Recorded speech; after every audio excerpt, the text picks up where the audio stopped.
Hello everyone, welcome to Beehive. This is Daily Usage Sentences, lesson number 156. Join me, let's get the ball rolling. First one, நம்ம காரணமே இல்லாமல் ஒரு சில விஷயங்கள்லாம் பண்ணிட்டுருப்போம் இல்லையா? இப்போது பார்த்தீங்கன்னா நீங்கள் தலையாட்டிட்டு உட்காந்துட்ருக்கீங்க சும்மா. அப்போ வந்து உங்ககிட்ட யாராவது கேட்குறாங்க எதுக்கு இப்போ தலையாட்டிட்டு இருக்க அப்படின்னு கேட்குறாங்கன்னா நீங்கள் சும்மா தான் அப்படின்னு சொல்கிறீங்கன்னு வச்சுக்கோங்களேன். இந்த சும்மா தான் இதுக்கு நம்ம இங்கிலீஷில் எப்படி சொல்கிறது?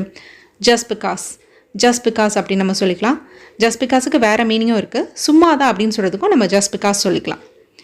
நெக்ஸ்ட் ஒன், பூசி முழுகாத. இதுக்கு இங்கிலீஷில் டோன்ட் சுகர் கோட்டட். இப்போ ஒரு சில விஷயங்கள்லாம் நம்ம மற்றவங்க கஷ்டப்படக்கூடாது அப்படின்னு சொல்லிட்டு ஒரு சில ஹார்ஷான விஷயங்கள், அன்பிளசண்ட்டான விஷயங்கள்லாம் வந்து நம்ம கொஞ்சம் பூசி முழுகி சொல்லுவோம் இல்லையா, அவங்க கஷ்டப்படாத மாதிரி சொல்லுவோம் இல்லையா, இதுக்கு நம்ம சுகர் கோட் அப்படிங்கிற ஐடியா யூஸ் பண்ணிக்கலாம். நெக்ஸ்ட் ஒன், ஒரு மனதாக அப்படின்னு சொல்கிறதுக்கு யுனானிமஸ் அப்படிங்கிற வேர்ட் யூஸ் பண்ணிக்கலாம். இதுக்கு ஒரு sentence, he was elected as the president unanimously. அதாவது அவர் ஒரு மனதாக பிரசிடெண்ட்டாக தேர்வு செய்யப்பட்டார் அப்படின்னு அர்த்தம். நெக்ஸ்ட் ஒன், பச்சை தமிழன் அப்படின்னு சொல்லுவோம் இல்லையா, இதுக்கு நம்ம இங்கிலீஷில் ட்ரூ ப்ளூ தமிழியன் அப்படின்னு நம்ம சொல்லிக்கலாம். இப்போ அவர் ஒரு பச்சை தமிழன் அப்படின்னு நீங்கள் சொன்னோன்னா he's a true blue Tamilian அப்படின்னு நம்ம சொல்லிக்கலாம்.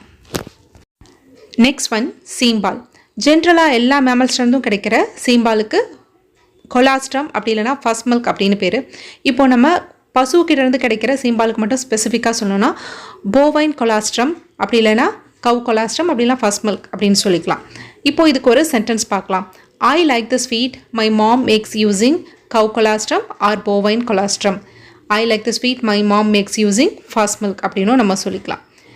நெக்ஸ்ட் ஒன், சொல்கிறவங்க 1000 சொல்லுவாங்க, நம்ம வேலையை பார்த்துட்டு போயிட்டே இருக்கணும். அதாவது நம்ம கோலை நம்ம பார்த்துட்டு போயிட்டே இருக்கணும். அதுக்கு பல கிரிட்டிசிசம் வரலாம், அதெல்லாம் தவிர்த்துட்டு நம்ம கோலை நோக்கி போயிட்டே இருக்கணும் அப்படின்றதுக்கு the dogs may bark but the caravan moves on. The dogs may bark but the caravan moves on அப்படின்னு நம்ம சொல்லிக்கலாம். நெக்ஸ்ட் ஒன், உங்கள் சேலை கீழே பரலுது. இதுக்கு இங்கிலீஷில் your sari is trailing on the floor. Your sari is trailing on the floor அப்படின்னு நம்ம சொல்லிக்கலாம்.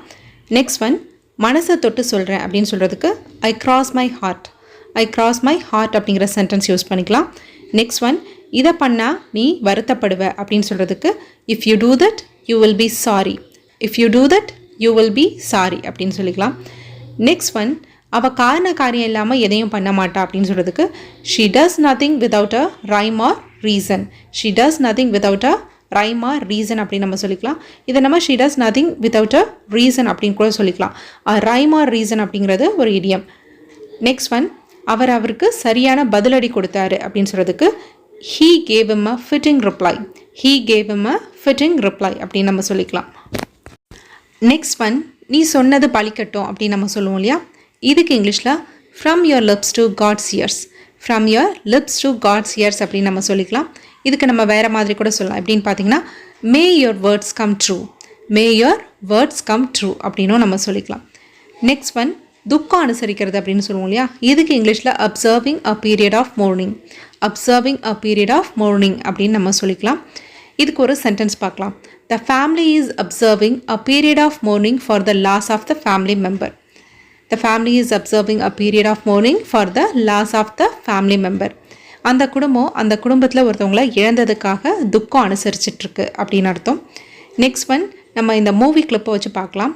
இந்த மூவி கிளிப்பில் பார்த்தீங்கன்னா சத்யராஜ் சார் வந்து மீனா மேடமோட அம்மாவை இம்ப்ரெஸ் பண்ணுறதுக்காக முகத்தை தன்னடக்கமாக வச்சு நடிப்பார் இல்லையா, இதுக்கு நம்ம இங்கிலீஷில் எப்படி சொல்லலான்னு பார்த்தீங்கன்னா he put on a humble face just to impress the girl's mother.